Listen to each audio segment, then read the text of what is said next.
Okay.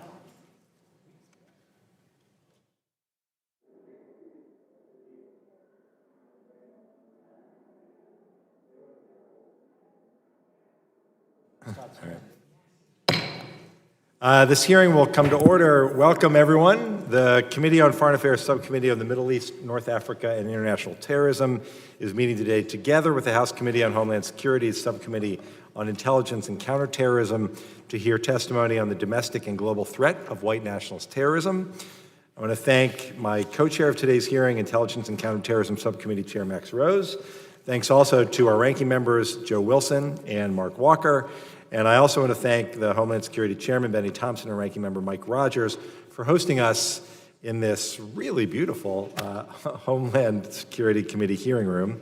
And I especially want to thank our witnesses for being here with us today. I hope this will be a serious examination of the threats that we face here in the United States and overseas and the interconnectivity of these threats. I will now recognize myself for the purpose of making an opening statement. I will try to be brief as we have a lot to cover. In recent months and years, it's become apparent that white nationalist terrorism is a growing threat, both here and abroad. In order to solve this problem, we must first identify it. Our government, intelligence services, and law enforcement agencies use multiple terms for white nationalist terrorism, including racially motivated extremists and white supremacist extremists, among others. When my subcommittee held a hearing with the State Department's counterterrorism coordinator in July, he was unable to call this challenge by its name, white nationalist terrorism. Tragically, this mounting threat reared its ugly head only 3 days later in the horrific attack in El Paso, Texas, that killed 22 people. In the last year, it led to other attacks at the Chabad Synagogue of Poway, just north of San Diego, the Al-Noor Mosque and the Linwood Islamic Center in Christchurch, New Zealand, and the Tree of Life Synagogue in Pittsburgh. These attacks were preceded by, among others, a 2017 white nationalist terrorist attack at the Islamic Cultural Center of Quebec City that killed 6, the 2015 terrorist attack at the Emmanuel African Methodist Episcopal Church in Charleston that killed 9, and the 2011 attacks by Anders Breivik that killed 77 people, principally at a political youth camp in Norway. While these acts of violence may appear disparate and random, the terrorists allegedly responsible for them demonstrably drew inspiration from one another. They share an ideology that asserts, among other beliefs, that white people and white identity in Western countries are under siege by massive waves of immigration from non-white countries. White nationalists also perpetuate conspiracy theories that claim that Jews control industries, governments, and other organizations through shadow groups, which allegedly pose a threat to white civilization. White nationalists claim they are protecting the white race and will use any means necessary to defend it against the supposed dispossession. This ideology helps explain why their targets include a wide array of people, from Latinx in Texas to Jews in Pennsylvania to Muslims in New Zealand to African Americans in South Carolina and teenagers in Scandinavia. The internet serves as a platform for white nationalists to disseminate this twisted ideology and even to broadcast these attacks. Technology enables interconnectivity between decentralized white nationalist terrorists, organizations, and networks, and presents challenges to law enforcement efforts to track, monitor, and disrupt planned violence. White nationalist terrorism is a clear challenge to democratic governance, and its adherents espouse principles antithetical to both pluralistic values and to American ideals. It's also clear that the U.S. government, including the State Department, is not doing enough to counter white nationalist terrorism and to track the global nature of this threat. We must learn more about how these movements recruit and radicalize, and how they share ideas across networks, just as we seek to understand the interconnectivity of other threats. If we are to marginalize and isolate white nationalist terrorism, a whole of society effort is required, one that encompasses civil society and the private sector, as well as government. This hearing is a chance for our subcommittee to gain a greater understanding of how the domestic and international dimensions of white nationalist terrorism overlap, especially regarding ideology, motivations, uses of technology, radicalization, and recruitment. White nationalist terrorism is not a Democratic or Republican problem. It is not just a domestic threat or solely an international challenge. I know we all take seriously the need to combat white nationalist terrorism, and I hope that our discussion today will help inform future efforts to meet this growing global challenge. And I'm working on legislation to address our strategy to combat this threat that I hope and I'm confident can be bipartisan. I believe the insight and expertise of our witnesses will be an important contribution to our discussion going forward. I thank you for being here, and it's now my honor to recognize Ranking Member Wilson for the purpose of making an opening statement. Thank you, Chairman Ted Deutsch, Chairman Max Rose, and Ranking Member Mark Walker for calling this joint subcommittee hearing today. There is no doubt that white supremacy extremism is a dangerous and hateful ideology which must be addressed.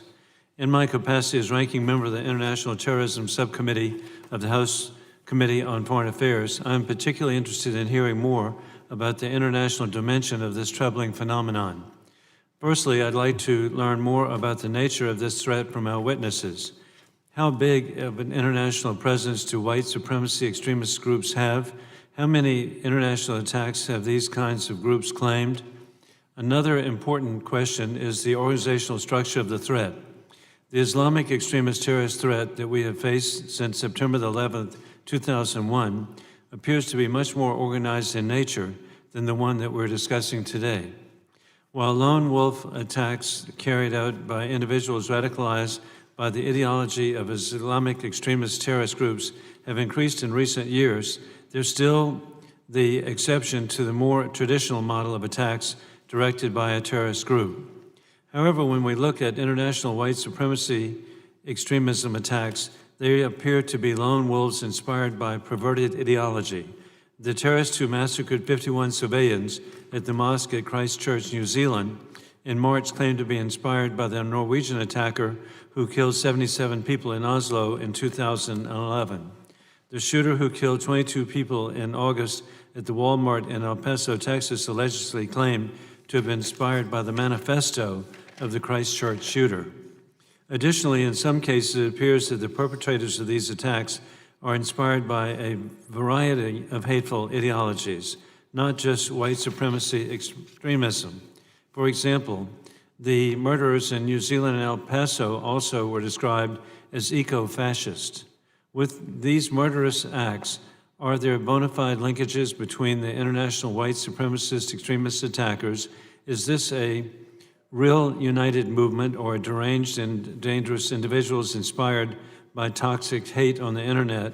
And lastly, is this phenomenon is different enough in nature and structure from the current well-financed and organized Islamic extremist terrorism threat that we face?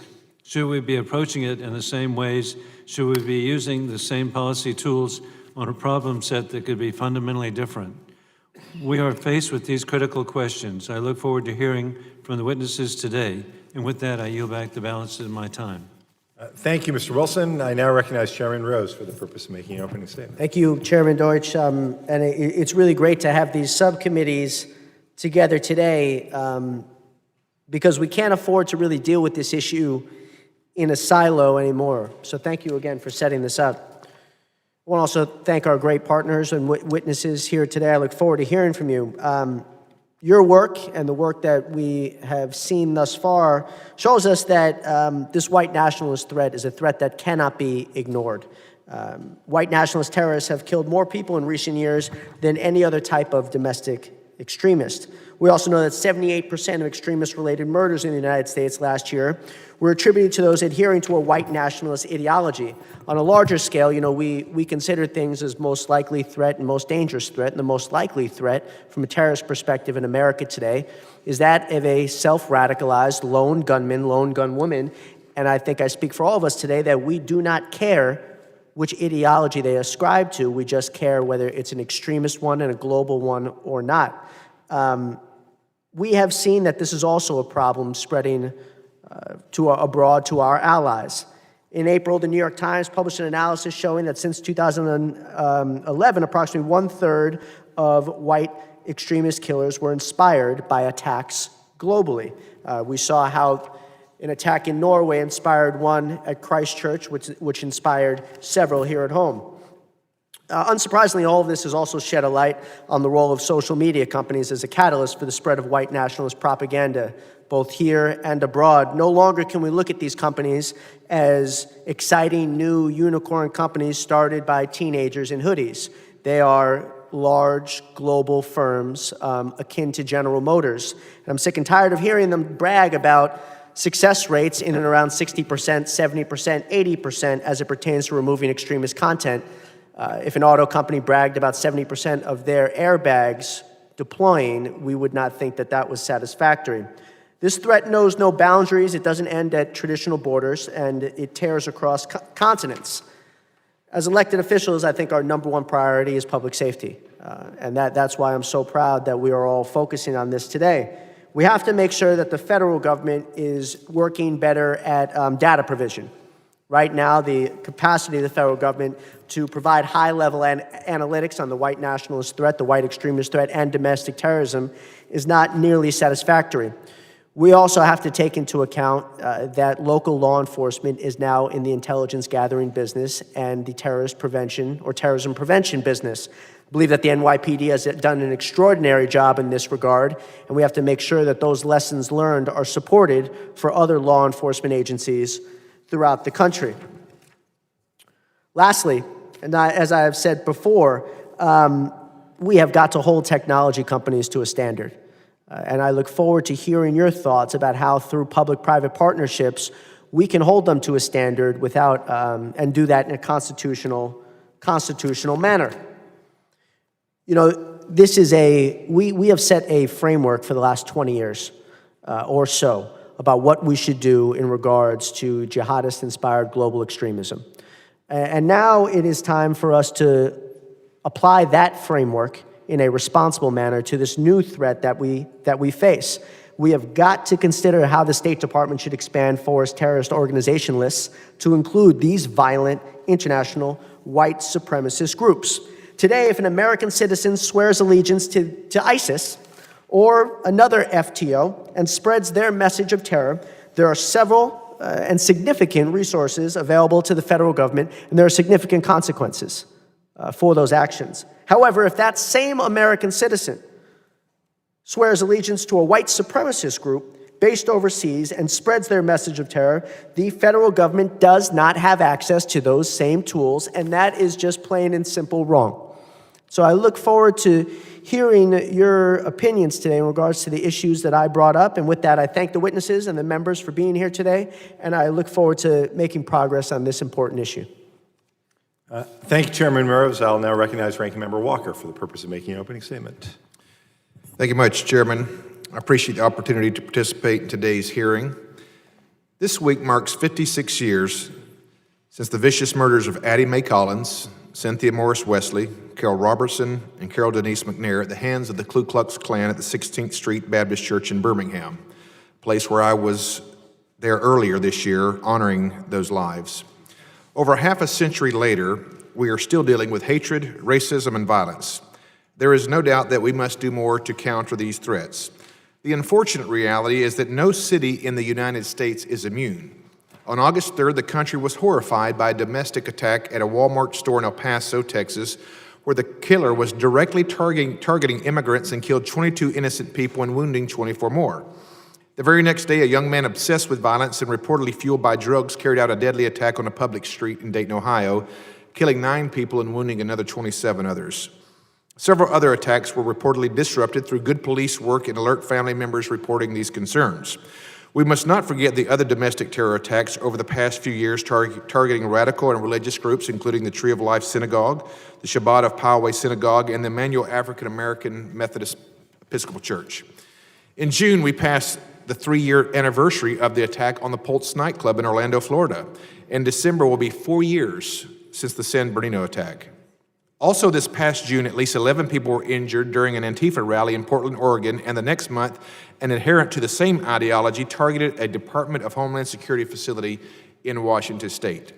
The broad range of ideologically-based hatred and societal obsession with violence has left scars across our country. I fully support an open and bipartisan discussion about the domestic terrorism, hateful ideologies, and recommendations for addressing such threats. I am concerned about reports of global interconnectedness of United States-based domestic extremists and those overseas who share the same views. The far-reaching ability of jihadists to inspire and radicalize from their overseas safe havens have resulted in several hundred Americans going overseas to join their ranks or seek to carry out their attack in our homeland. Are we seeing these same trends develop with domestic extremists? While current data is not showing the same threat level, There are dangerous similarities between jihadist propaganda and the manifestos posted by domestic extremists. I think it is important to hear from the intelligence community and federal law enforcement to get a full picture of the threat stream. Before closing, I do want to raise a concern that today's hearing was scheduled with very little advance notice to the minority side. That is not how the Committee on Homeland Security has worked in the past, especially the subcommittee, and I hope this is an anomaly, and going forward, the majority will work in good faith to provide more notice, particularly on hearings and roundtables related to such important things like threats to our homeland. I look forward to the testimony today, and I yield back. Thank you, Mr. Walker. Without objection, all members may have 5 days to submit statements, questions, and extraneous materials for the record, subject to the length limitations of the rules. It's now my pleasure to introduce our witnesses. Dr. Cynthia Miller-Idriss is Professor of Education and Sociology and the Director of Research at the Center for University Excellence at the American University in Washington, D.C. She has spent 2 decades researching radical and extreme youth culture in Europe and the U.S. She also writes widely on school-based responses to rising hate. She's a prolific author and researcher and is a senior fellow at the Center for Analysis on the Radical Right. Previously, she taught at New York University, the University of Maryland, and the University of Michigan, where she also received her Ph.D. and 2 master's degrees.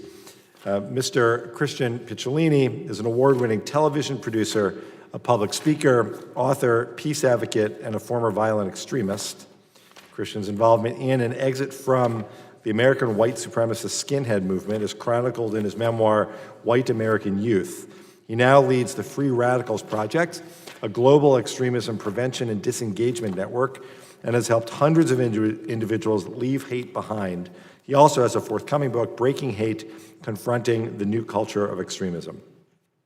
And finally, Dr. Sharon Nazarian is Senior Vice President of International Affairs at the Anti-Defamation League, where she heads the ADL's work fighting anti-Semitism and racial hatred globally, including overseeing ADL's Israel office.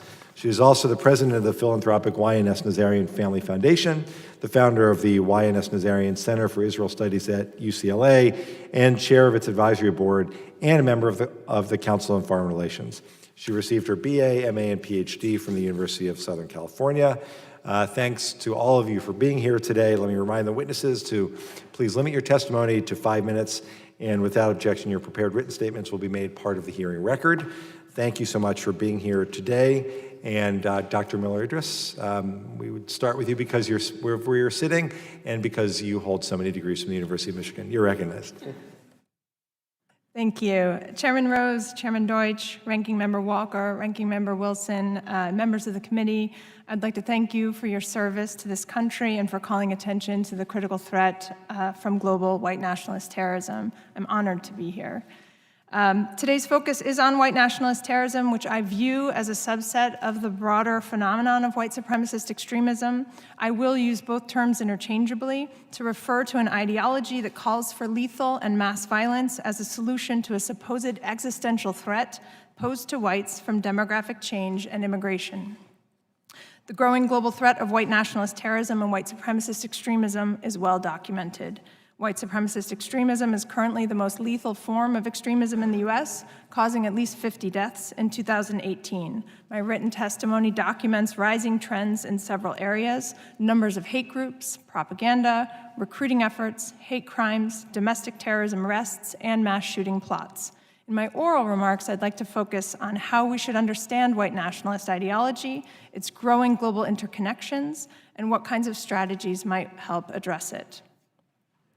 White nationalism is a global ideology. It integrates racist and exclusionary beliefs with 2 core ideas which both rely on mass violence as a solution.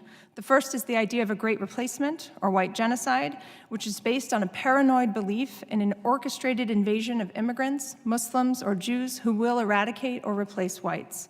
These scenarios call whites to urgent action with appeals to protect and defend against a shared global threat of immigration and demographic change. They have inspired mass terrorist violence in recent years in Oslo, Pittsburgh, Christchurch, Poway, El Paso, and more. White nationalist terrorists believe that the only way to prevent the ultimate genocide of white populations by non-whites is through an apocalyptic race war, which will result in a restored white civilizational rebirth. Although there are important differences between Islamist and white supremacist extremisms, there are striking similarities to the Islamist extremist effort to restore the caliphate. In this sense, Islamist and white nationalist terrorists share a similar apocalyptic vision and use similar violent strategies to get there. White nationalist terrorists not only believe that a violent apocalypse is coming, but also that the fastest way to reach the phase of racial rebirth is to accelerate the path to a new white civilization by speeding up polarization and undermining social stability. Violence is foundational to this approach because violent acts create immediate societal panic, inspire copycat actors, and encourage reciprocal or revenge terror attacks. For this reason, each violent act of terror is viewed as heroic, celebrated globally, and is understood to bring the movement one step further towards societal collapse and a new white civilization. Youth are attracted to this ideology in part for how it channels grievances and personal trauma into anger, blame, and resistance, but also because it offers a sense of meaning, purpose, and a way to engage heroically with a brotherhood of warriors who seek to save the white race from an imminent threat. White nationalists are globally interconnected in at least 5 expanding areas, increasing crowdsourcing online, enabling more fundraising and growing financial interconnections, increasing sharing of tactics, techniques, and procedures, or TTPs, for attacks and other support activities, potentially contributing to more attacks. Increased cross-national recruitment for combat. So Ali Soufan testified earlier this month that over 17,000 fighters from Western countries, including many from the US, have traveled to Ukraine to fight, mostly for white supremacist groups. Increased sharing of manifestos and live-streamed attacks, driving more inspiration from terrorist attacks globally, and increased global gateways to extremist youth scenes that help build more networked relationships. Social media and online relationships and modes of communication are key to supporting all 5 of these global strategies and are essential to the radicalization pathways of youth. White nationalist terrorism will almost certainly continue to get worse. We face a highly contested election season, growing disinformation campaigns, increasing migration flows, and a social media landscape that enables hate to grow and thrive. There are steps that Congress can take to address this growing threat. We need improved interagency coordination, a rethinking of the division between international and domestic terrorism, and paths for cross-national collaboration with our allies. Federal and local law enforcement need resources and direction. We need improved national research capacity and expertise, and we need pathways to support local community engagement, communication, and preventative education. For the safety and security of our nation, but also for the well-being of all the youth, families, and local communities you represent, I urge this Congress to act to prevent violent terrorist attacks and help interrupt radicalization pathways before they begin. Thank you. Thank you, Dr. Miller-Idriss. Mr. Picciolini. Thank you, Chairman Deutsch. Chairman Rose, ranking members Wilson and Walker, and distinguished members of this vital committee, both vital committees and institution. I'm honored by your invitation to testify today. I also want to acknowledge that I am privileged to be here considering my past. I am a former extremist. In 1987, I was recruited into America's first neo-Nazi skinhead group, and at 14 years old became one of the youngest and earliest members of what was then a fringe hate movement. For the next 8 years, I recruited other vulnerable youth, acted as a mouthpiece for hate, and wrote racist music that I performed for thousands of white supremacists across the United States and Europe. I rose quickly through the ranks to become a leader of the same white nationalist movement that 30 years later, on August 12th, 2017, marched in Charlottesville chanting, "The Jews will not replace us," and killed a young woman named Heather Heyer. I escaped extremism in 1996 through the compassion of people I least deserved it from, Black and Latinx Americans, Jews, people from the LGBTQ community, and Muslims, who brought me back to humanity. After disengaging, I obsessed over how a typical middle-class teenage son of Italian-American immigrant parents could become a violent white supremacist who forged alliances overseas. To better understand my own radicalization, I went back in. This time to prevent others from venturing down the same dark path. The number of former extremists I have helped disengage, formers as we're called, is now in the hundreds from around the world, including a returned foreign fighter of the so-called Islamic State. What I've learned over 30 years is that the United States is losing vital ground in a battle we have yet to acknowledge exists on some levels. Violence by white supremacists has skyrocketed in America. Data from the FBI and groups like the Anti-Defamation League clearly document this disturbing trend. But the greater threat that has gone largely unnoticed and unchallenged for decades is how the tentacles of American white nationalism extend far beyond our borders and into a deep network of global terror. American white nationalists have spent decades building alliances with their counterparts overseas. They've developed a sophisticated online presence and received material support from foreign allies through digital influence campaigns that directly bolster their narratives and propaganda and extend their reach. Like ISIS, white nationalists also distribute glossy print and electronic propaganda and produce high-quality recruitment videos. They trade in digital cryptocurrency, use social media and encrypted platforms to communicate, share ideas and resources, lure new sympathizers, and plan attacks. This is just what's occurring online. In 2018, the FBI reported white supremacists from Scandinavia, Northern Europe, and the United States were training as foreign fighters with foreign paramilitary groups like the neo-Nazi Azov Battalion in Ukraine and in far-right partisan training camps in Russia. They inflict terror the same way as foreign terrorist groups, bombing government facilities, planned interruption of critical infrastructure, using high-capacity military-style assault weapons against soft civilian targets, assassinations, and the use of vehicles to target crowds. We tend to view white nationalist attacks like those in Charleston or El Paso as isolated hate crimes, but I can't stress enough that this view is naive and dangerous and will continue to expose Americans until we acknowledge that this threat is persistent and pervasive. White nationalism is a fast-growing global movement whose members are preparing for a coming race war while simultaneously trying to initiate one. The shooter in the attacks on 2 mosques in Christchurch, New Zealand, earlier this year posted a manifesto online deeply aligned with the core ideas of American white supremacist leaders.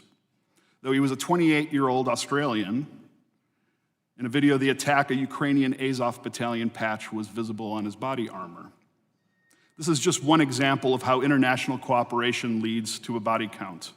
There are dozens more deadly incidents that have occurred recently right here at home.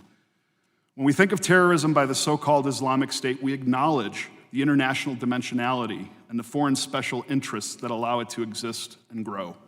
We must do the same when it comes to white nationalist terrorism as a matter of national security. Adequate terrorism laws already exist to thwart and prosecute terrorists, as do plenty of capable and talented people who are ready to defend us from the threat of harm. But the current counterterrorism mandate doesn't provide for the proper focus, resources, funding, or in some cases, the correct holistic approach to effectively counter extremism. Keeping Americans safe requires a strategy that redefines the threats we face. It must be a balanced, non-political, non-partisan, and non-discriminatory approach that recognizes violent nationalism as part of the global threat matrix. But neutralizing violence is only half of the equation. Preventing radicalization in future generations of Americans is also critical. Policy reform and a public health approach that protects those who are vulnerable to recruitment and offers services to people who want to disengage will be the key to long-term success in countering violence-based extremism. I've submitted an expanded written statement for the record, including a video, and I am at your disposal. Thank you very much. I welcome your questions. Thank you so much for being here, Mr. Picciolini. Dr. Nazarian. Good afternoon, Chairman Deutsch and Rose, ranking members Wilson and Walker, and members of the subcommittees. My name is Sharon Nazarian, and I serve as Senior Vice President for International Affairs at the Anti-Defamation League. It's an honor to appear before you today. I'm here today to speak to you about the internationalization and increasing interconnectedness of white supremacist ideology around the world, which aims to dehumanize, threaten, and eradicate whole communities. White supremacy is a transnational terrorist threat that has already begun to engulf us all.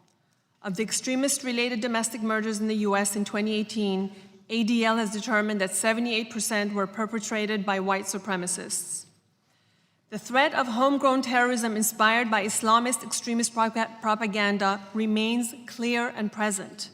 In recent years, however, we have seen an increase in other types of violent extremism, and our government has failed to take sufficient measures to also address this rising threat. While white supremacists use various euphemisms to describe themselves, including white nationalist, race realist, and identitarian, there should be no uncertainty that the perpetrators of these attacks and the ideological community that inspires them are hateful supremacists. Over the past 8 years, more than 175 people have died at the hands of white supremacists worldwide. There is a through line from Charlottesville to Pittsburgh to Christchurch, Poway, and El Paso. The Christchurch killer who slaughtered over 50 innocent people cited in his manifesto Dylan Roof and Norwegian white supremacist Anders Breivik, who had perpetrated their own white supremacist terror attacks in 2011 and 2015. The Christchurch shooter, in turn, was cited as an inspiration by attackers at Poway, El Paso, and an attempted shooting at a mosque recently in Norway. In a report ADL released today titled Hate Beyond Borders, that I have here with me, the Internationalization of White Supremacy, we detail this phenomenon. These findings are a result of a collaboration that's unprecedented between researchers at ADL Center on Extremism and extremism researchers in 5 countries, named the Amadeo Antonio Foundation in Germany, the Community Security Trust in the UK, the Expo Foundation in Sweden, the Observatory of Political Radicalism in France, and the Never Again Association in Poland. The report chronicles the deepening ties between extremists in Europe and their white supremacist counterparts in America. The internet has increased the global interconnectedness of white supremacists, helping to accelerate their movement's deadly impact. The internet also offers community. While most extremists are unaffiliated with organized groups, online forums allow isolated extremists to become more radicalized and dangerous. The most extreme forms of online content thrive on unregulated message boards like 8chan, Gap, and 4chan. But larger social media platforms need to remain vigilant as well. There's a lot more that the US government can do to address this threat, and we must start with leaders using their bully pulpit. The president, cabinet officials, members of Congress must call out white supremacy at every opportunity and have a responsibility not to engage in scapegoating of vulnerable groups. We cannot say it enough that America is no place for hate. ADL endorses several pieces of legislation that would help as well, including the Domestic Terrorism Prevention Act, the Data Act, the No Hate Act, and the Disarm Hate Act. In addition, Congress can strengthen laws against perpetrators of online misconduct, and it can encourage online forums to implement more robust governance against cyber hate. Finally, Congress and the State Department should closely examine whether it would be appropriate and effective to sanction certain white supremacist groups operating abroad if they meet the State Department's criteria for foreign terrorist organizations. Several countries, such as Canada and the UK, have already added specific violent supremacist groups to their terrorism lists.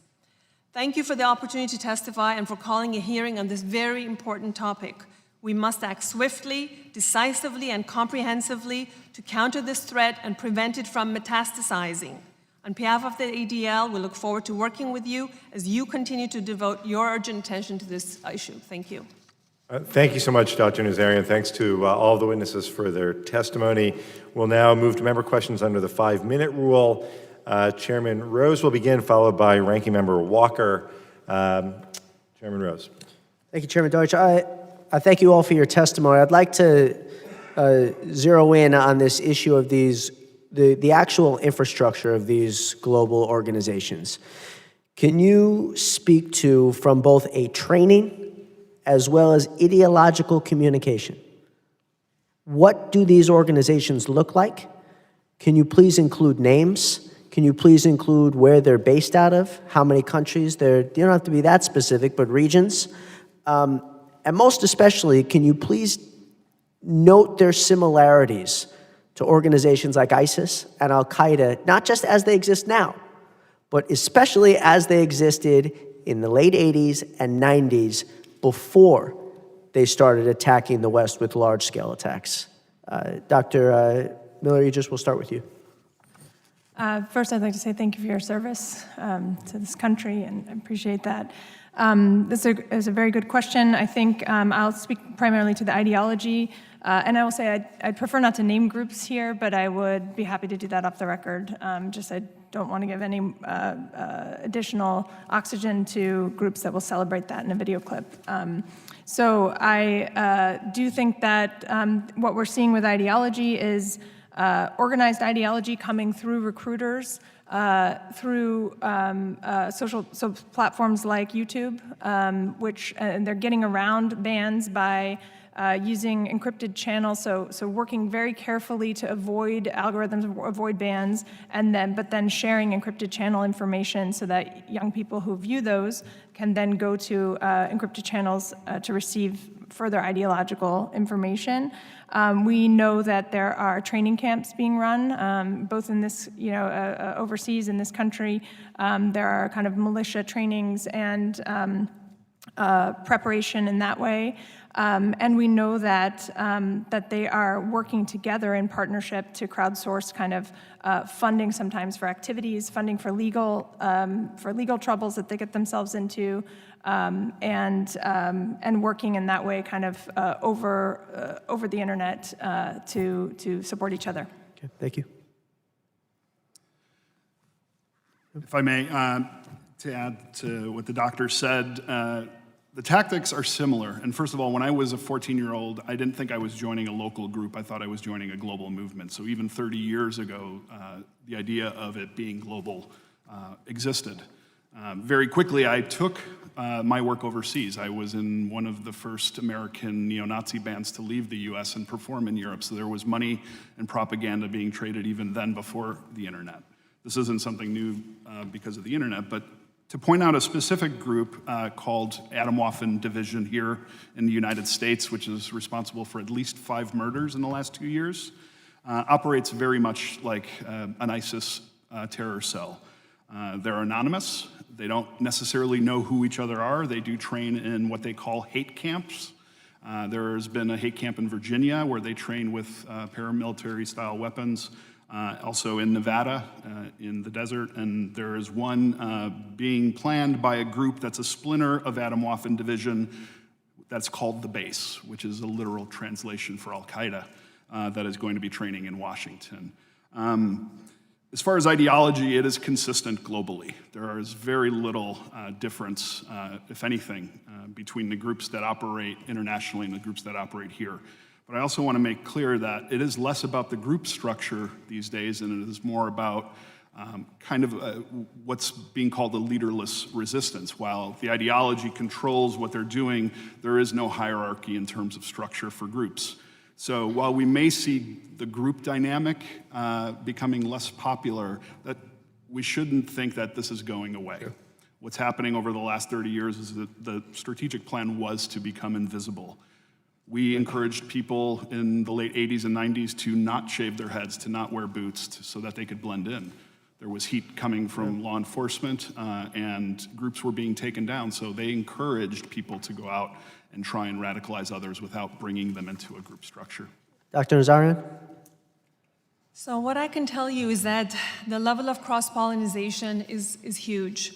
Structurally, in-person meetings like conferences, rallies, music festivals have become even bigger, and you see presence of American white supremacists in Europe and vice versa. We saw it at Charlottesville. That was a very clear indicator for us, where we saw the presence of European white supremacists at the Charlottesville rally. Online, what we're seeing is they're sharing podcasts. Gaming has become a huge platform, something that most legislators and social and others are not paying attention to. And I would say that messaging boards, like I mentioned, 8chan, Gab, these are places where, as in a different way that from ISIS and Al-Qaeda, where there's no real physical place, this is the community that they belong to. This is truly a global effort, and it becomes a huge attraction point for disaffected men, youth, Sure. to say that they feel that they Thank you for your testimony. I just do want to put it out there that in the coming days, we will be sending or distributing a letter to the Secretary of State identifying specific white nationalist foreign terrorist organizations or organizations that we believe should be FTOs, and I certainly would appreciate the support of my colleagues here.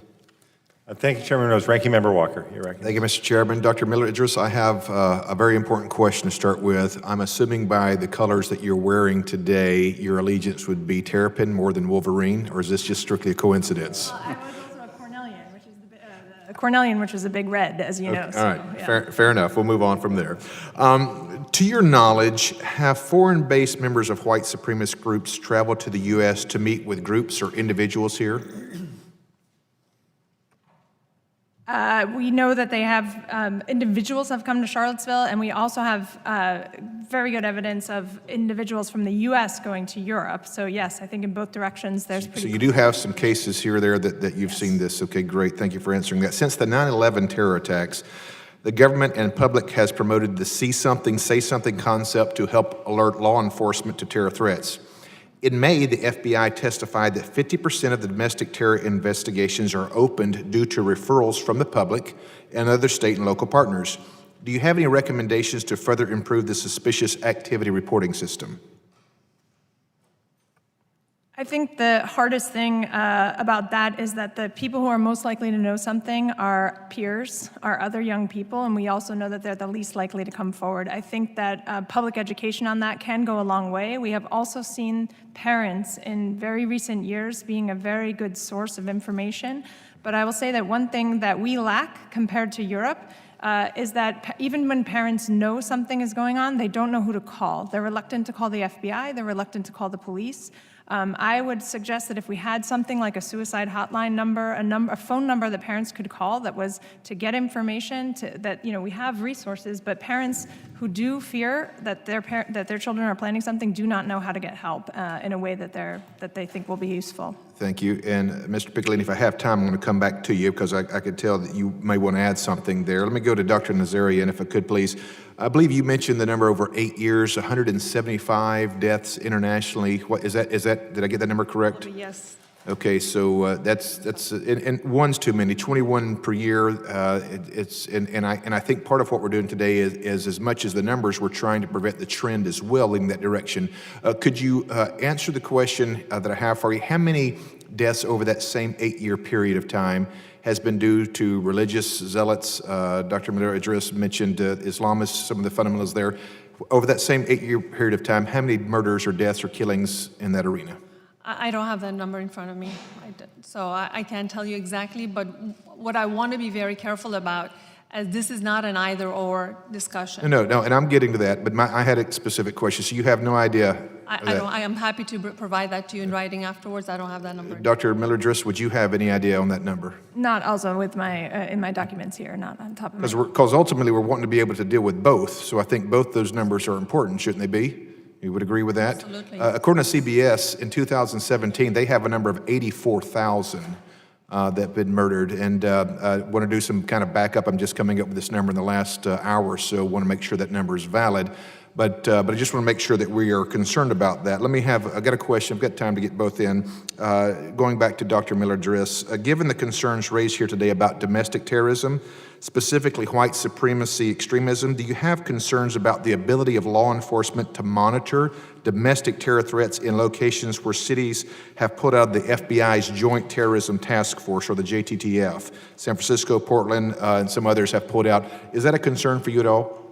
I do have concerns about whether local law enforcement is adequately prepared, particularly given the evolving nature of the threat, the fact that the symbols have changed so much, the clothing has changed, the signals have changed. I'm not sure that we really have awareness among local law enforcement or among teachers, for example, who would also be useful. Quick yes or no question. Do you find it difficult to potentially create policy that remains cognizant of the Constitution and the U.S. citizens' rights while also enabling law enforcement to detect and prevent Americans from being radicalized to the point of violence?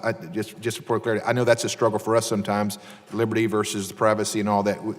Yes, I think that is a very big concern, but I also think we have 20 years of experience now that we can draw on seeing how we've done that with the American Muslim community to see what's gone wrong, what's gone right, and I would encourage us to think about that. And I want to honor my word that I try to get back in. Mr. Picciolini, would you mind addressing for some additional things that we could do for the question that I asked the doctor? Sure, and I just wanted to address that in my expanded statement. I did name organizations that were global and domestic for that report. You know, it's very difficult for peers to I identify. only have about 10 seconds, so I just want to be honored of the rest of the members here. So White supremacists have done a very good job of hiding themselves over the last 30 years. It's very difficult to identify them. okay. All right, thank you. Yield back, Mr. Chairman. Thank you, Mr. Walker. We are going to alternate between parties and between subcommittees. I'm going to defer for now and turn it over to Mr. Connolly. I thank the chair and welcome to our witnesses. I think this is a very important and consequential hearing because we are not giving this topic the kind of attention it most certainly deserves. Not to make a point, but to frankly protect society and to expose what is truly a conspiracy that harms people, and as you point out, Mr. Picciolini, kills people. I'm from Virginia, and we saw the harm white supremacism can do in a peaceful university community that prides itself in being inclusive and accepting and diverse. And it was horrifying for all of us who know Charlottesville to witness what took place because an outside group decided to make it an object lesson of their hate. So thank all three of you for being here. Dr. Miller-Idriss, let me just ask, if you, not including 9/11, obviously, terrorist incidents here in the United States, white supremacists have, in the grisly count, frankly been responsible for more deaths than anything associated with jihadist movements. Would that be a fair statement?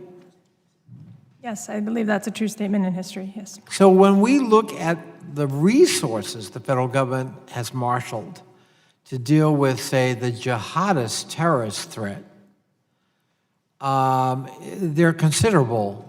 Would that be a fair statement? Yes, I believe they're considerable. In tens of billions of dollars, maybe more. Now, given the fact that the white supremacist terrorist threat, depending on how you measure it, is certainly equal to, if not greater than, domestically, the jihadist terrorist threat, surely the resources devoted to addressing the white supremacist threat are comparable to those of the jihadist threat. Is that fair? The resource question is they're not equal resources. They're not equal. No, Would it be fair to say they're not even close? they're not even close. And are there consequences that flow from that kind of disequilibrium in terms of the allocation of resources to the actual measured, demonstrable threat, not the theoretical or fear-based threat? Yes, there are consequences, and I will just say this is from my written testimony that the FBI has testified that 80% of their agents focus on international terrorism, 20 on domestic. They were able to stop 70% of terrorist activities from Islamist groups in 2018, but only 29% of the white supremacist extremist attacks. And by the way, my friend was talking about religious zealotry versus something else. But Mr. Picciolini, given your experience, would it not be fair to say many of the white supremacists consider themselves religious zealots, right? They're promoting a certain culture and ethos from their point of view. Is that correct? Yes, sir. That is correct. It would not be a jihadist culture, but it would certainly be a radical and extreme version of their version of Christianity in many cases. That's correct, and also in many cases they refer to themselves as white jihadists. So in the time I have left, after Mr. Chairman having established that there's this disequilibrium in resources devoted to the actual measured threat, which I think the subcommittee deserves credit for having uncovered, and I hope legislatively we'll address that, I'd like to give you an opportunity, Mr. Picciolini, to talk a little bit about your story. I mean, would it be fair to say that what motivated you way back when to join these groups or associate with them was maybe certainly two things? One was a sense of belonging, but the other was maybe fear and insecurity. Yes, sir. Thank you for that question. Ideology is really secondary to becoming radicalized. And I say radicalization starts the day we're born. For me, it was searching for a sense of identity, community, and purpose. All three of which I felt I didn't really have a grasp on in my life. My parents are Italian immigrants who came to the US in the mid-60s, and as immigrants, they had to work 7 days a week, 16 hours a day. So I didn't see them very much growing up. I knew they loved me, and they still, do, but I didn't see them. So I went searching for family elsewhere and for a sense of agency and inclusion. I was idealistic as a kid, but I certainly wasn't mature enough to know that I was making the right or wrong decisions at that time. Am I up? My time up? The gentleman's time has expired. I thank the chair, and I thank him for his courtesy. Thank you all for the courage of being here today. We really appreciate your testimony. Thank you, Mr. Connolly. Mr. Wilson, you're recognized for 5 minutes. Thank you, Mr. Chairman, and thank each of you for being here today. And Ms. Miller-Idriss, I particularly appreciate your comment about not identifying particular groups to give them attention. I know that I was just mentioning to the chairman that I specifically never mentioned the name any of the mass murderers who have conducted their operations. They just should not be given personal recognition. It is that's what they want. I absolutely agree. And so, with that in mind, how do we identify, and for each of you, the different extremist groups and where are they located? What kind of membership do they have? And then, and not long ago, we all faced a very identifiable hate group of the Ku Klux Klan. What is the status of the KKK? The KKK is thriving, as are other groups. We see also internationally, I will say, one of the interesting things I've read recently showed that when Facebook kicked the Ku Klux Klan off of Facebook, they migrated to a Russian platform called VKontakte. And then in the Ukraine, there were 60 separate KKK groups operating on VKontakte when the Ukraine banned that platform. And then they evolved, and those groups came back to Facebook, some of them, by using the Cyrillic letters. They got smarter. So, it's also an example of how single platform banning doesn't always work. It can make the situation worse. But they are thriving. I think there are really good experts around in the U.S. and also from our allies overseas who can also meet off the record and can provide lists of groups and where they are. And I know all of us would be happy to do that afterward as well. Thank you. Mr. Picciolini, do you have a comment on that? Yes, thank you, Ranking Member Wilson. The groups really are everywhere, and it's less about the groups than it is about the individuals, and they are everywhere. I get requests, probably a dozen or so every week, from either people wanting to disengage from hate groups or from white supremacy or from parents of children who are horrified that their kids are being recruited over video games, through the headsets playing multiplayer online games, through depression forums online, through autism forums where they are hunting for people. Those are the types of tactics that groups like ISIS use as well. But there was a concerted strategy 30 years ago to really move away from the more visible elements of the movement into a more mainstreaming of the ideology. We encouraged people to not look extreme. We wanted them to go into things like the military to get explosives training, to join law enforcement, to run for office in some cases, and in some cases back in the 80s and 90s, we were successful with that. The process really started in the late 80s with David Duke, who removed his Klan robe and was elected to the House of Representatives. That really started the process of mainstreaming this ideology, and it's really taken on a life of its own since then. I'd like to add that we have to keep in mind that most of the most violent shooters do not belong to specific groups. They are all lone wolves, and they are radicalized. So it's important to keep in mind that they're really the most extreme ones are self-radicalized, and that's why I want to bring attention to what's going on online.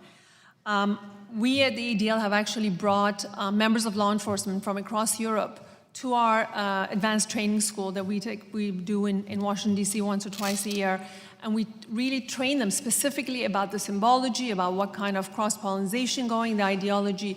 But it's really the internet where we think platforms, both mainstream and some of the ones I mentioned, and the gaming that I mentioned, is the structures where we have to really look at. That's where they're meeting. That is the community that they come to and believe in and feel a part of this global movement. So if I can reiterate one point, it's really about ourselves, the media companies, social media companies, the platforms have to be responsible in helping us collect data, understand where the threats are coming from. They're talking about these things, and they're being monitored. So we have data that we should be able to have more transparency towards and to be able to see through where are the threats coming from. And we just don't have that transparency right now. So I think the platforms really have a role here to play. Well, thank each of you for raising these issues, and we look forward to working with you in the future. Thank you, Mr. Chairman. Thank you, Mr. Wilson. Mr. Picciolini, you're recognized for 5 minutes. Thank you, Mr. Chairman. Thank you to our witnesses, and thank you, Chairman, for this really important and very sobering hearing. I want to just ask Dr. Miller-Idriss, you make reference in your written testimony that white supremacist extremism is the most lethal form of extremism in the United States right now, with 50 deaths in 2018, the fourth deadliest year since 1970, that hate groups are at a record high, white nationalist groups increasing by 50% in 2018. And so I guess my first question is, well, we have to think about how do we protect the American people and be sure law enforcement has the resources, and I'm interested to speak to Mr. Picciolini about ways to disengage people. But I guess the first question I have is there research that shows what is causing this? This is a significant increase. And it seems to me understanding what are some of the causes of this that we might prevent would be a very efficient way to start thinking about responding to this challenge. Yeah, that's a great question. I think what we know is that young people, especially, I mean, it's not only young people, but young people especially have a set of grievances that relate to, that are then kind of weaponized through online culture. They relate to a sense of feeling insecure, feeling excluded, feeling economically marginalized. We call it aggrieved entitlement, a sense that they deserve something better that they didn't get. And then online, they meet these narratives that tell them, that there's a pathway for you to make a difference, to be a part of something bigger and better than yourself, to enact a sense of meaning, to be a hero, and also a place to express anger. And we know that anger and rage is part of it as well. But I think those emotional, I really want to second what Christian said, that these emotional underpinnings are the draw, and then the ideology comes second. And so when we think about preventative work, we have to think about what it takes to offer young people places to enact meaning, places to be a hero, places to engage meaningfully in a moment when they are more isolated than we've ever seen young people before. I was a mayor before I came to Congress, and that was very much the conversation we had in response to gang violence. The same idea of sort of connecting to something and being a part of something, often replacing a family organization that didn't exist.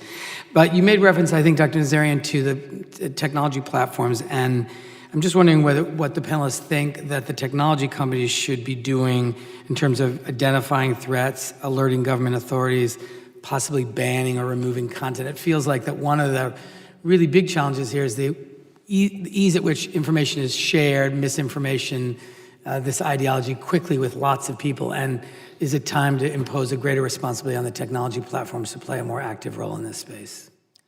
If I could add, I mean, just in going back to the things that are adding to the sensitivity of youth, even concepts like globalization, multiculturalism, what they're calling third worldism. Why is there such a reaction to non-white immigration to America? It's really this notion that whites are being replaced. And what I can tell you from my travels around the world, especially to Europe, is that Europe serves as a cautionary tale.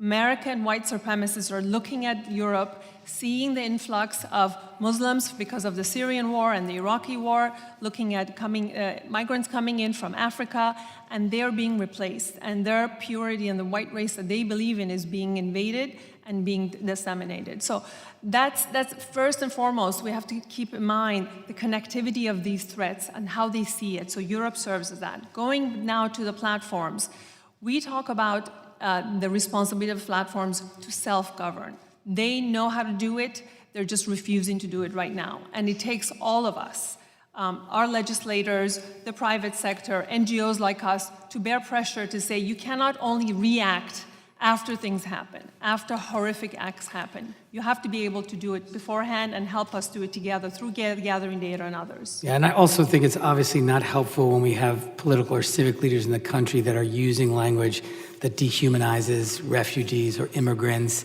and speak about invasions and infestations and all of that kind of stuff.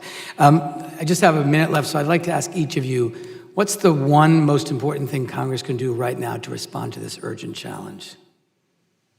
Dr. Miller, start with, Sorry. I would say we really need to treat this in two ways. One is a national security issue, but also as a public health crisis. The way to tackle de-radicalization is in a public health way, because ideology really is secondary. People find their way to the ideologies, and it becomes the green light to be angry or the permission slip. So if we want to solve this for future generations, we really need to focus on social services, early childhood education, and mental health care. thank you. Dr. Miller? If I could pick one thing, I would urge you to think long-term about capacity building and expertise. And I would just say that, the reason why I'm here today is because this government invested in me, funded me to go to graduate school with a Javits Fellowship, paid with a National Science Foundation, Title VI money, Title VIII money.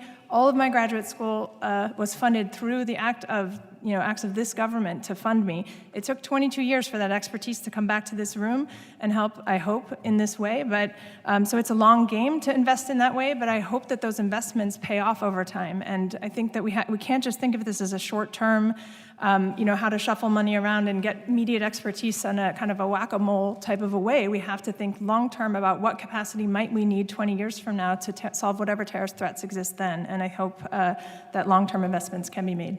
Thank you, Dr. Miller-Idriss. I think we feel good about the investment that was made. Thank you. Absolutely. I hope so. Mr. Zeldin, you're recognized. Thank you, the chairs, for hosting today's hearing. This is an important conversation for us to be having in Congress. I appreciate the witnesses for being here. In our country, the way that we define words, terms, are important to help us to talk to each other as opposed to past each other. I know that the ADL has definitions for the terms white nationalism, white supremacy. I don't know if all three witnesses agree with those terms as defined by ADL, or if you had any other definition to Dr. Miller or Mr. I prefer the term white supremacist extremism myself as the broadest overarching term. I think that white nationalism is a term that can soften the impact, and that has also been used to deliberately internally to kind of soften it by making it seem as if this is overblown patriotism. But I also think that it's not a good exercise in general for scholars or policymakers to spend too much time fighting over terminology and getting too caught up in those debates. I think that if we know what we're talking about, and we can agree to disagree on the terminology. But generally, I guess the question is if you agree with the ADL's definition. I wasn't asking for you to disagree unless I guess you do. Yeah, right, sorry. I don't know the exact definitions, but generally, having done a lot of work them, with the ADL. Happy to Dr. share. Nazarian, please. So the ADL defines white supremacy as a collection of movements sharing one or more of the following key tenets. Number one, white people should have dominance over people of other ethnic and racial backgrounds, especially in places where they may coexist. Two, white people should live by themselves in whites-only society. Three, white people have their own culture that is superior to other cultures. And four, white people are genetically superior to other people.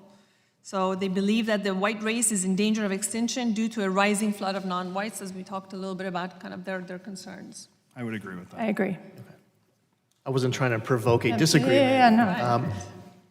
What's interesting in our country is the term nationalism gets discussed as well and used with a different definition of white nationalism. Any of you want to offer a definition of what nationalism is?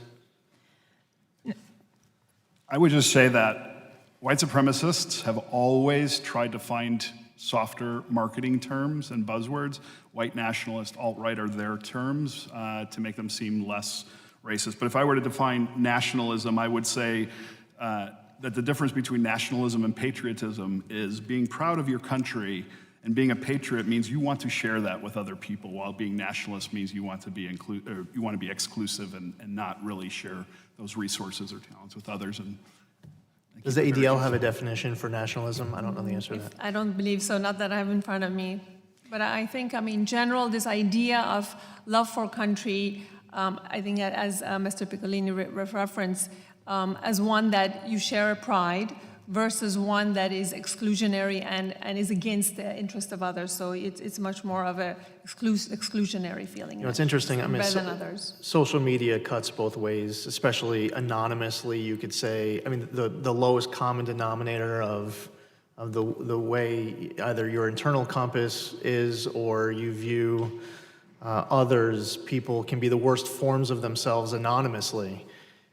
Some people have, I've seen on social media, declared themselves nationalists, and then when you look at the way they're commenting on issues, they don't seem to meet the definition of white supremacy or white nationalism. People who are saying that they're nationalists. So what's interesting, one definition that it gets used is identification with one's own nation and support for its interests, especially to the exclusion or detriment of the interests of other nations. Mm-hmm. And what's interesting about this widely used definition for nationalists is that people then see the definition and then they call themselves a nationalist, not that they are excluding a specific person based off of race or religion, that they believe that they are supporting their country and saying that we should prioritize our own interests versus others. And then if that person is white, then they get called a white nationalist, and then they end up becoming a white supremacist. And it's just very interesting what I've seen on social media,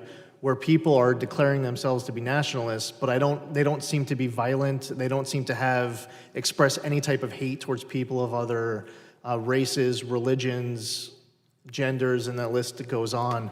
But I appreciate taking the time. This is something it's hard to do justice for in 5 minutes, but our country on this topic does need to do a better job communicating with each other to make progress. And once again, thank you to the chairs for hosting today's hearing. Thanks, Mr. Zeldin. Mr. Malinowski, you're recognized for 5 minutes. Thank you, Mr. Chairman. A couple of issues I wanted to ask you all about.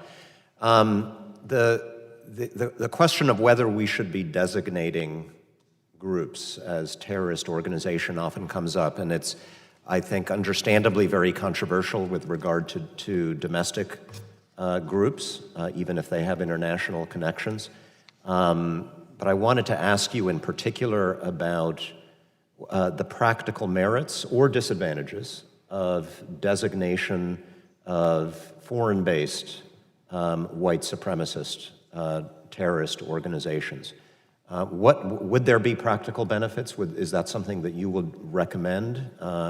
If not, why not? If I may respond, we at the ADL are looking at that question right now, and what we can say today that we really encourage both the State Department and Congress to seriously examine that question. We think it is worthy of examination. We know, as I mentioned in my testimony, Canada and the UK have done so.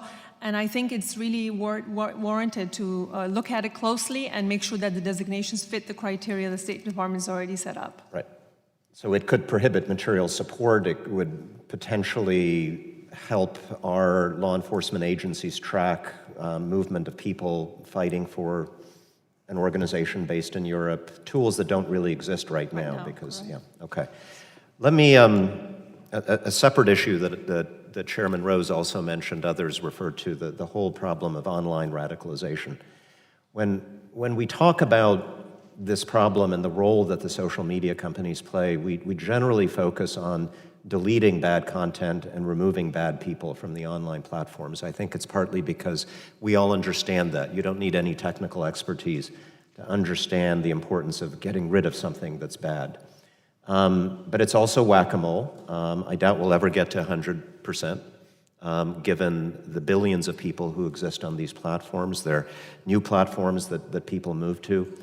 The question that I have been thinking about much more is not just what to do about bad content, but what to do about the engine that promotes that bad content. If somebody goes on the Daily Stormer website or watches some Azov Brigade videos, what's likely to happen on their YouTube feed? What are they going to start seeing? Recommended content. Recommended content. Now, the social media companies argue, I think understandably, that they are not liable for the content that we post. If I libel you on Facebook, I am liable for that, not Facebook. But would you agree that if Facebook or YouTube or Instagram is promoting content, writing an algorithm that causes that content to show up in my social media because they have guessed that I might be interested in it, that they are in fact more liable than they would be for the creation of the content itself? And should we do something about that? I believe that the recommender systems and the algorithms are a huge problem and that we need pressure on these companies to make changes. And what changes would you suggest they make, and what sorts of pressure? Should we, for example, look at Section 230 with regard to immunity for at least algorithmically promoted content? So some of what, I mean, we know, for example, Dylan Roof has been very clear about how his radicalization pathway starting with a Google search. And Google has made changes in the way that those searches work without actual legislative pressure. But if those kinds of changes don't come about, I think we do need legislation that would pressure it. Would you agree? I would agree. I think that these companies are a lot like countries, where they have the GDP and the size of bigger than most countries. But I also want to caution that these groups, these individuals, and extremist movements move so fast that it's difficult to, from one day to the next, know what exactly they're doing without a focus. Right. I think that the technology companies do have a responsibility in terms of the algorithms that are promoting this radicalizing material, absolutely. One final question. You spoke, Dr. Miller-Idriss, about the anti-immigration aspect of the ideology, and obviously immigration policy is something we all debate. We have very different views, legitimate different views. Should we build a wall, not build a wall, border security, immigration reform? But setting aside those legitimate differences, should any politician, candidate, office holder use the phrase immigrant invasion? No, they should not. 25 years ago, I wrote a song about immigrant invasion that years later, Dylan Roof posted the lyrics to online, and I was just an insignificant 17-year-old skinhead at the time. So certainly people with responsibility for their words have more of a responsibility. That is the rhetoric of terrorism. Would you agree? Absolutely, absolutely. Thank you. I yield back. Thank you, Mr. Malinowski. Ms. Jackson-Lee, you're recognized.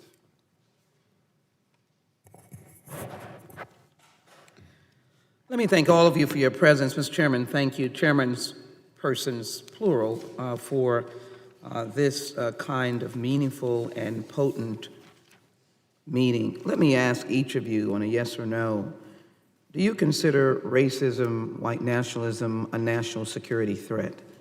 Each witness just answer yes or no. Yes. Yes. Yes. One of my best feelings that I've had is, I'll give two, I know my time is running. One was in high school with my best friend who happened to be white and Jewish. I guess I just saw him in his role as a fellow traveler. It was a good feeling. It was, I guess if we had to do it scientifically, there were good feelings out of that friendship. We liked the same things. We liked student government.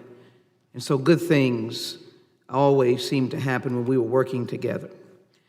Another sense of good feeling, and this is not a partisan statement, but when in my party I see the big tent with so many different people and we're all together. Tragically, another feeling of unity and being an American is in tragedy.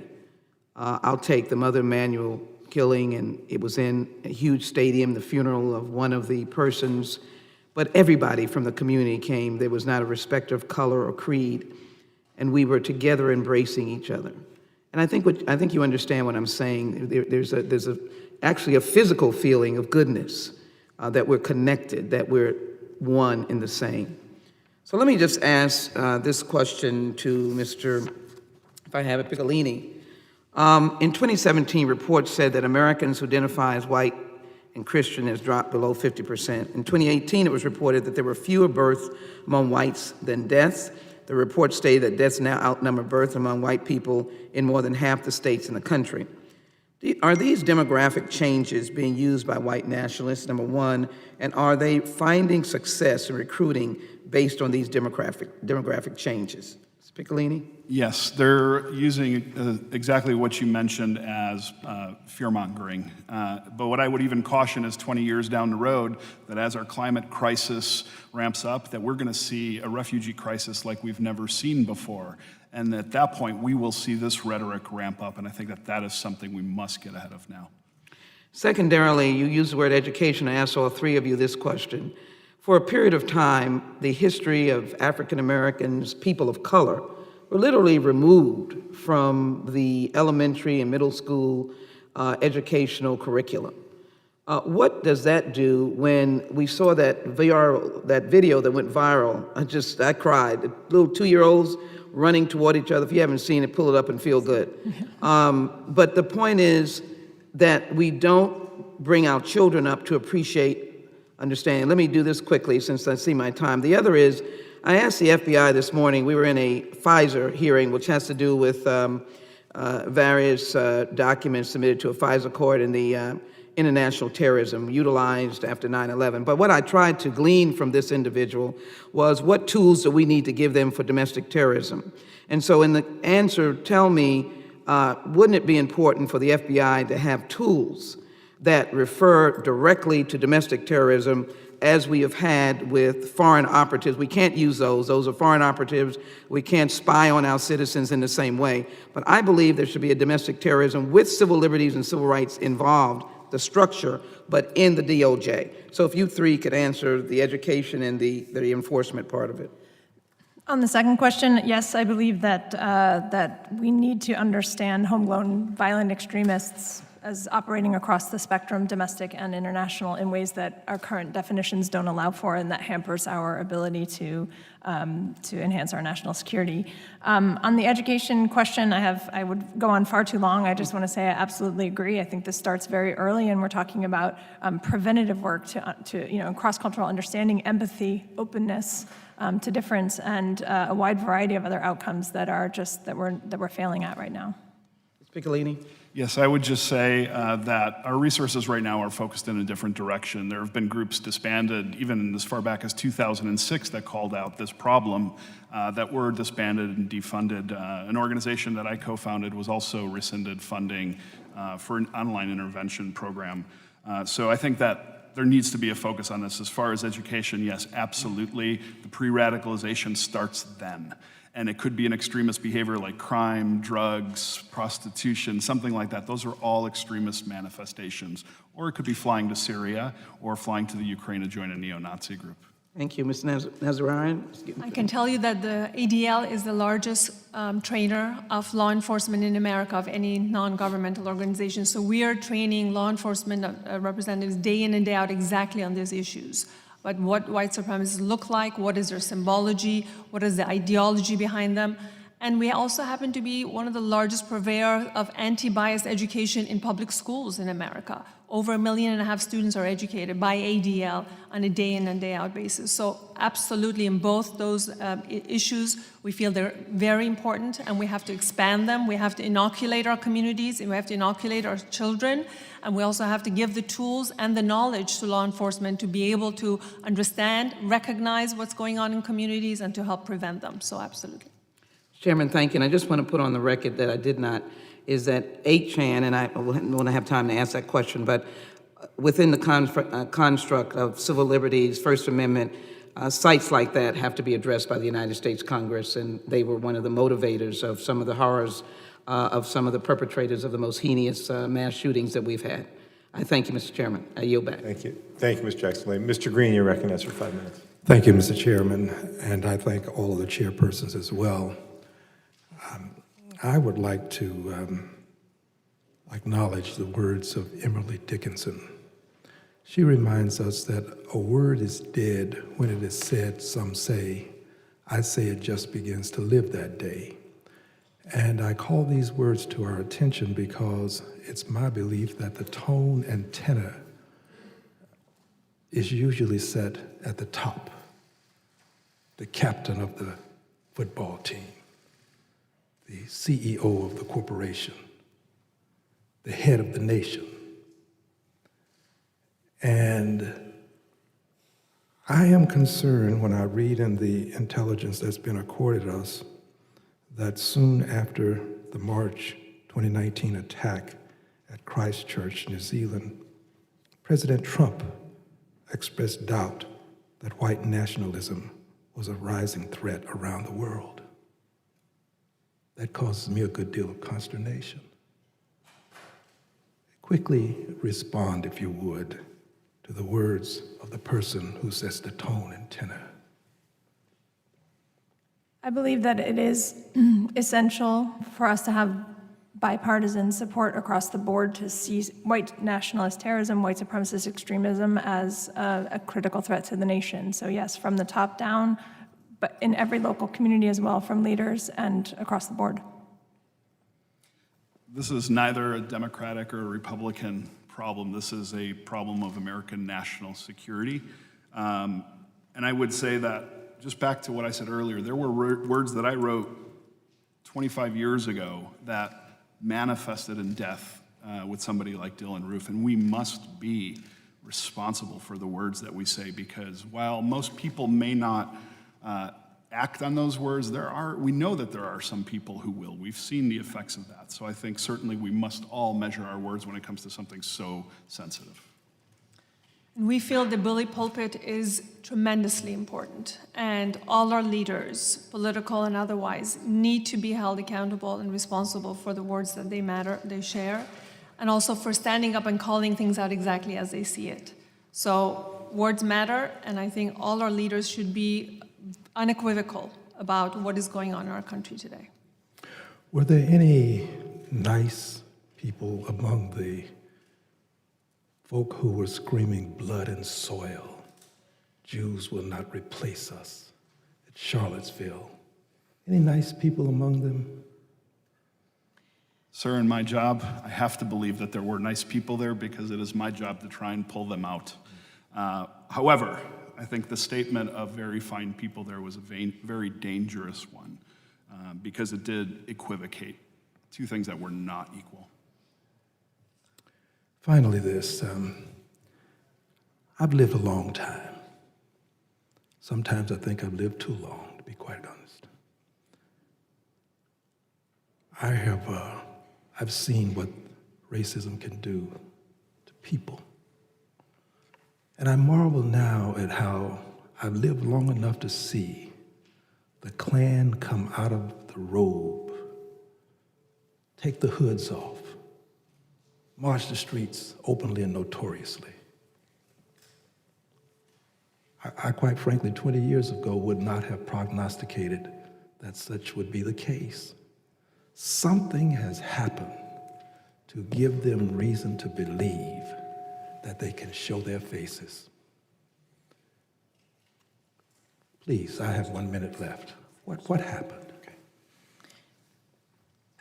A lot of things have happened that have brought, I would say, the underlying racist, things that people used to hide out. So it's not just the fringes coming, it's that the racism has moved more into the mainstream. And I think we're seeing that the way that social media operates, the kind of rhetoric that we hear from political leaders and in the media has legitimized and reinforced those words.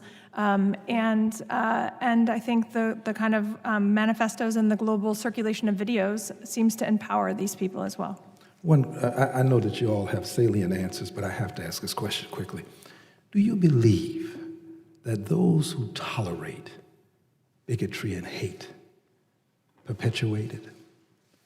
Toleration, perpetuation, acceptance, perpetuation?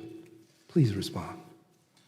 If I might, there are two things that extremists love, and that's silence and violence. When we ignore them, they grow. When we are violent against them, they use that as a victim narrative. And if we are quiet about what is happening in the world today, if we are not speaking truth to it, it will grow. It will fester like it has for 400 years. And we have an opportunity, I think, right now as a learning moment to really acknowledge the problems, the failures that we've made, and work towards a solution that works for everybody. Thank you, Mr. Chairman. You've been more than kind. Thank you, Mr. Green. I appreciate the questions. I neglected to ask unanimous consent that you, Ms. Clark, be able to ask questions as members of the full committee without objection. Ms. Clark, you're recognized for 5 minutes. I thank you, Mr. Chairman. I thank both Chairman and the Ranking Member for holding this very important hearing. And I just want to get some feedback on a number of the questions that were provided to us, as you've given a lot of really important testimony. Mr. Picciolini, I'm really interested in the de-radicalization process. Were there certain messages or approaches that were most effective in your de-radicalization process? And in your opinion, which aspects of current de-radicalization efforts work and which do not? And I heard you mention about sort of the early childhood education piece, but you were caught at a later stage in life, so that would be very informative. You know, I do a lot of listening rather than debating or arguing. And what I learned from listening is what I call potholes. And those are the things that people run into in their life's journey. It could be trauma, it can be poverty, it can be joblessness, even privilege can keep us in a very isolated bubble. And what I do is I fill those potholes in. I work with social services, psychiatrists, and other mental health professionals, job trainers, to really build resilience in people without addressing the ideology. The way I address the ideology is through introducing them and immersing them with people that they think that they hate. Now, that's a process that happened to me. I received compassion from the people I least deserved it from at a time that I least deserved it. And for me, that was the most powerful, transformative thing, because I had never in my life had a meaningful interaction with the people I thought I hated. I had been brought in at 14. Certainly not the responsibility of people of color or of potential victims to do that, which I think means we just need to be nice to everybody all the time, because we never know who we're dealing with. But the most powerful thing for me is actually going through that process of human resilience building rather than debate.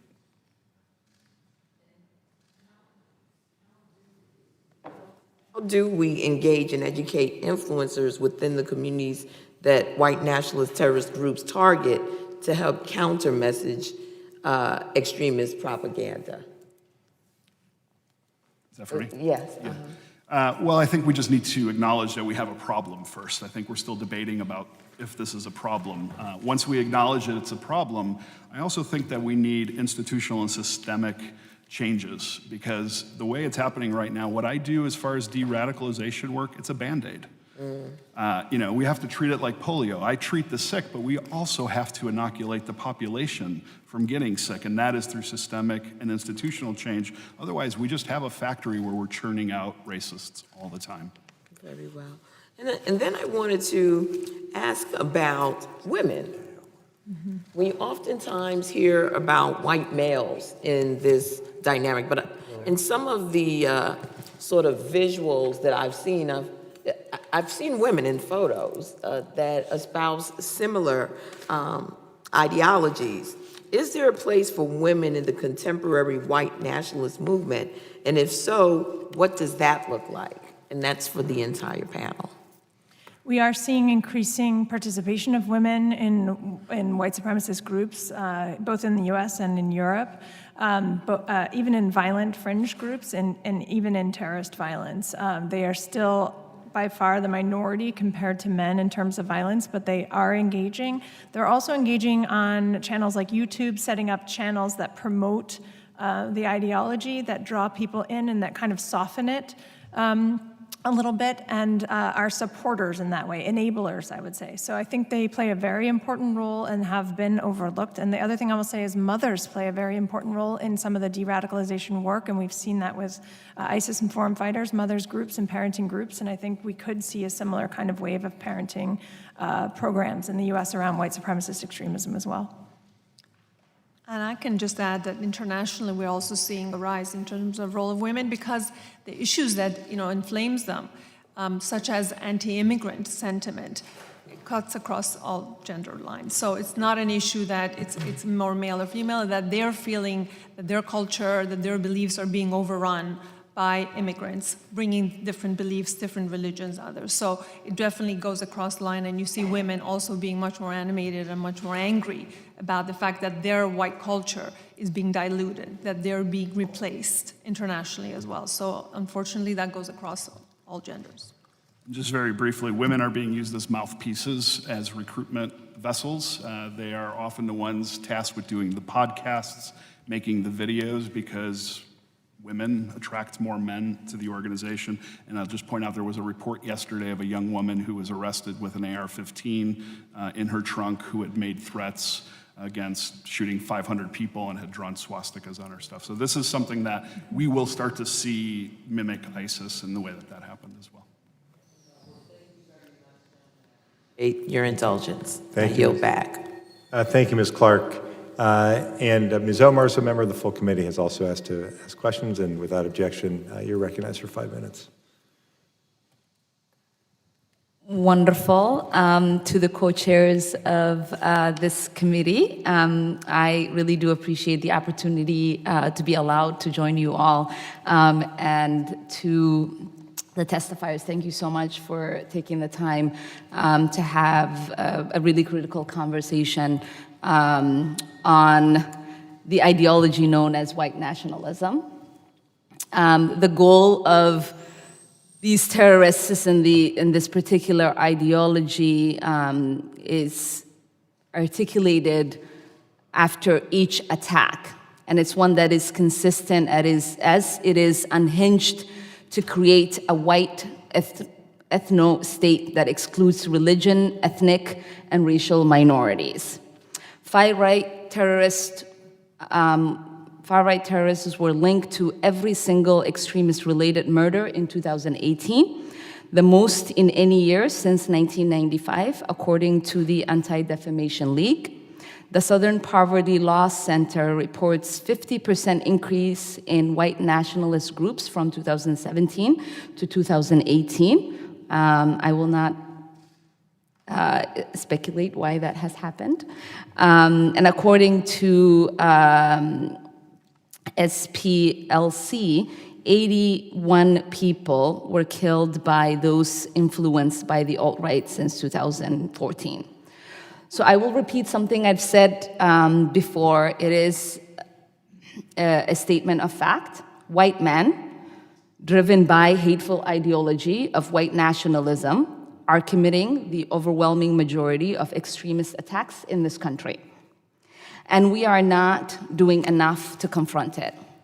This is not an indictment of all white men. Just like the despicable acts of few Al-Qaeda terrorists is not an indictment of all Muslims. It is rather a call for action. If we're going to take it serious, the threat of terrorism, we must truly do everything we can to minimize that threat. So I apologize if I missay your name, Mr. Picciolini. Very good. Okay. I wanted to ask you something that was written in your testimony. You said adequate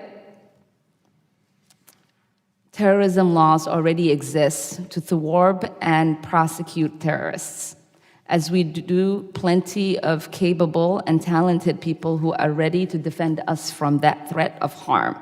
But the current counterterrorism mandate doesn't provide for proper focus, resources, and funding, or in some cases, the correct holistic approach to effectively counter terrorism.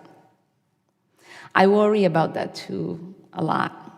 Of course, I agree that white nationalism should be considered a terrorism, but I'm concerned about repeating some of the policy mistakes we've made in the so-called global war on terror since 9/11. I've been working to get more transparency on the terrorist screening database.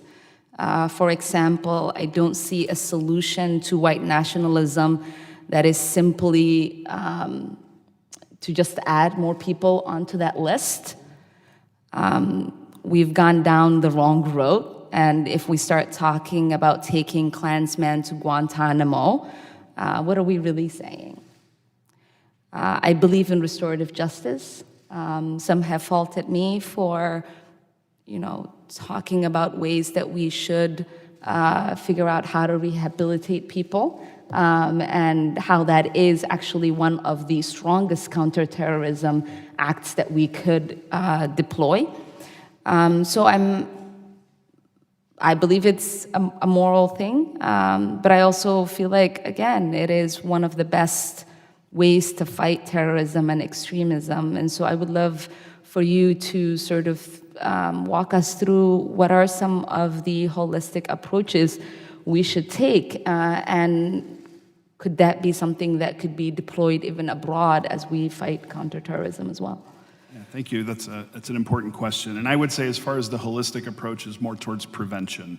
So, making sure that young people feel like they have agency, like they are amplified through their passions, so that they're not alienated in youth. Because what I've found is that people aren't born Nazis or racist, they learn it. And they can also unlearn it as well. But it takes repairing the foundation underneath them and building human resilience to do that. But in terms of the more holistic approach, it really is about prevention and inoculating the population. We can't just focus on the national security side if we're not ever going to turn the flow of the tap off to create more of these extremists. So I think that we have to have more inclusive programs in school. We have to start teaching our history the right way. Not only about 1619, but also that we're teaching the Civil War different in different parts of the country, where in some places it's about northern aggression and in some places it's about slavery. We don't even have that sort of consistency. So in terms of a holistic approach, it really is about looking at our policies and our institutional, in many cases, racism, to try and make sure that we are creating an equitable foundation for young people moving forward. But as far as holistic as well as national security, it would be providing solutions for people who want to disengage and to be able to do that. But certainly, there is a national security threat that should be dealt with policy. I appreciate that. With that, I yield back my time. Thank you, Ms. Omar. Ms. Jackson-Lee had asked unanimous consent to enter 3 articles into the record. PBS article, White Christians are now a minority of the U.S. population. New York Times article, Fewer Births and Deaths Among Whites in Majority of U.S. States. And an ABC News article on Experts Dissect Reasons Why Mass Shooters Target Houses of Worship. Without objection, they'll be entered into the record. And finally, I will acknowledge myself. I'm really grateful for your being here today. I want to talk about 2 things. Mr. Picciolini, when you've all talked about the responsibility that platforms have to do a better job. We have this sense that there's a Facebook page and people go to the Facebook page and they get radicalized, and that's not how it works. They're drawn in, Mr. Picciolini, right? And it's through the social media that we can access, and then they're given the link to get to the dark web, the 8chan, or they'll get to the other site where they can watch. It's not a cleaned up version where they can watch people out screaming horrible things on videos, shooting off their AR-15s, talking about what they want to do to blacks and Jews and Muslims. Isn't that right? That's correct. They have what they call gatekeepers, who are very kind of benign, not very outwardly white supremacist, and then they kind of send them into a stepped process, purity spiral, where they eventually get into Holocaust denial videos and things like that. Right, and so what should we be, I think we need to stop tiptoeing around this issue. We do this nicely, but the fact is, there is a way in, and if there's a way in, there's a way to block the way in, isn't there? So what more specifically should we be doing? And I'll ask all of our witnesses. Dr. Miller-Idriss. Well, I think there are a few things. One, I think we need to have many more of these kinds of conversations, both on the record, off the record, also with experts on online radicalization and experts who have been,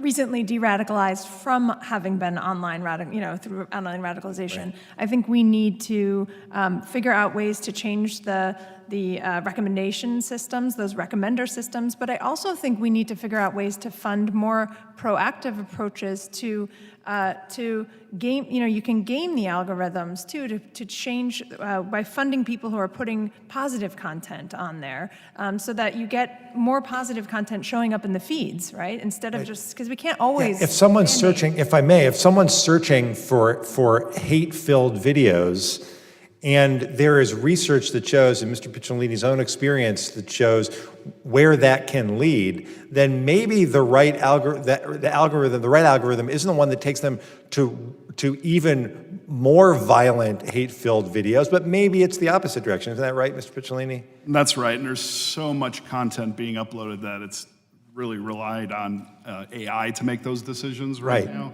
But I would also caution, too, that so much of this propaganda is coming from outside of the U.S. and being bolstered. These messages here domestically are being bolstered by places in Eastern Europe and in Russia and troll farms. So it's going to be difficult because they are just marketing methods, and they've also created their own platform. So we can deplatform them all we want, but they have now created their own social networks. An encrypted platform. And we have, you talked about vContacta, so right there, what's happening abroad on the social media and the thousands of people going to Ukraine, Dr. Nazarian, can you just touch on that for a second, and how social media and actual on-the-ground violence come together? What we do see is actually the terminology and symbology that they're sharing with one another. So we are seeing the use of this cross-pollination that I talked about, the use of terminology from Ukraine penetrating to America and vice versa. What I did want to say that, look, the terms of service of the platforms have to be more clearly adhered to. They are responsible, the platforms themselves, to make sure that the rules they have are enforced, and they're not doing a good enough job, and to do it at scale. So there is room for improvement there. And we would also, at the ADL, really like to see better governance. We want to see them scheduling external independent audits of their work. They're not really telling us how much information is coming in terms of data that's being flagged. We don't really know how much reporting is done. All they're telling us things that they're moving on there that's actionable. So better transparency in terms of how much reporting of hate language is coming in, we don't really have that as well. I think that's a problem. We should have better transparency. And then one other, online, you mentioned online gaming. Yes. There is a tendency of some to blame video games for violence. That's not what I want to talk about. I want to talk about the actual conversations that are taking place that presumably those online gaming companies have some access to. How does that work, Mr. Picciolini? So yeah, what's happening is when young people, or anybody really, is playing a multiplayer online game, they're wearing headsets, and they're usually playing with multiple people. And what happens, and I've witnessed it, is a recruiter will say something like the N-word or make a joke and gauge who laughs, who pushes up against it, and who doesn't say anything. Well, they know they can go after the people who've laughed. Even if it was a nervous laugh from a 10-year-old, they know that they have an in there, and they send them down that spiral. But it's also happening in places like depression forums and autism forums online, where they are going there to look for. Are those monitored? Is there a way to address that? Well, I think that there are probably moderators for all of those rooms, but I don't think that they would be skilled in identifying. Is there a way that AI can be employed to identify those sorts of conversations? Well, we do know that they're unregulated completely. So the fact that we as legislators, as people, have to look at these sectors, that they need to be better regulated. And we know for a fact right now they're not regulated. And finally, I just want to end with this.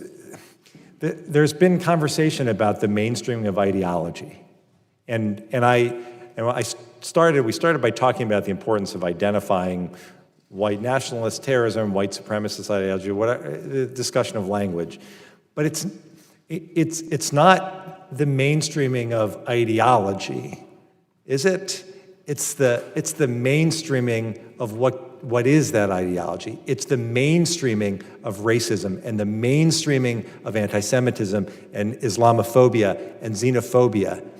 And when you talk about David Duke taking off his hood and entering politics, it's not that we should then start identifying the white language that identifies him as a white supremacist.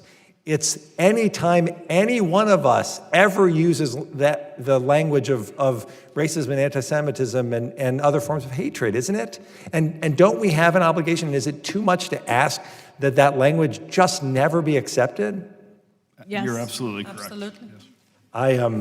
I'm really grateful for the three of you coming and for this hearing and the thoughtful exchanges that you've had with my colleagues. I thank the members of both subcommittees for being here today.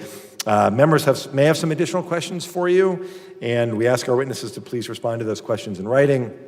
I'd ask my colleagues that any witness questions for the hearing be submitted to the subcommittee clerks within 5 business days. And with that, without objection, the hearing is adjourned.